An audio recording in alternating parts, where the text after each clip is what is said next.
বোনেরা, আজকে আমি মুড়ি ঘন্ট রাঁধবো। এই দিয়ে মাছগুলোকে কেটে নিয়েছি, মাছের মাথাটা কেটে নিয়েছি ছোট ছোট করে হলুদ দিয়ে লবণ দিয়ে তেলের উপর দিয়ে ভেজে নিলাম।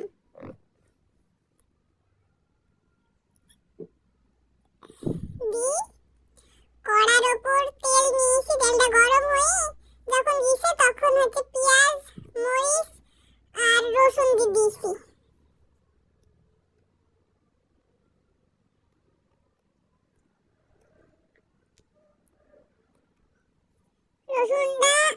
পেঁয়াজ মরিচ রসুন যখন লাল লাল হয়ে গেল তখন দিয়ে দিলাম জিরে বাটা।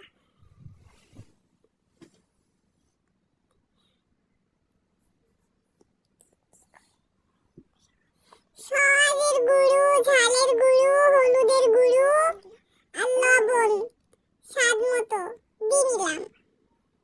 দিয়ে নাড়ছি যতক্ষণ পর্যন্ত না আমার মশলাটা সুন্দর মতো কষানো হয়ে যাবে ততক্ষণ নাড়বো। নেড়ে এখন আমার মশলাটা কষানো হয়ে গেছে, এই জন্য মুগ ডালগুলো ধুয়ে রেখে দিয়েছিলাম ওইগুলা দিয়ে দিলাম। এখন নাড়বো সুন্দর মতো, মুগ ডালের সাথে মশলাটা মিশিয়ে নেব।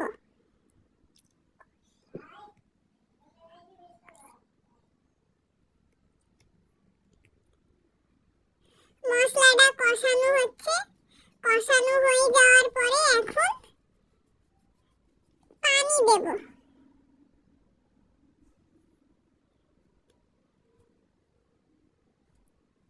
পানি দিয়ে ঢেকে দিতে হবে সিদ্ধ করার জন্য।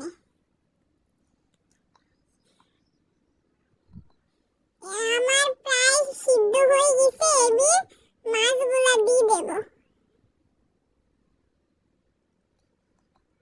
নেড়ে দেব, মাছগুলা সুন্দর করে মিশিয়ে নেব।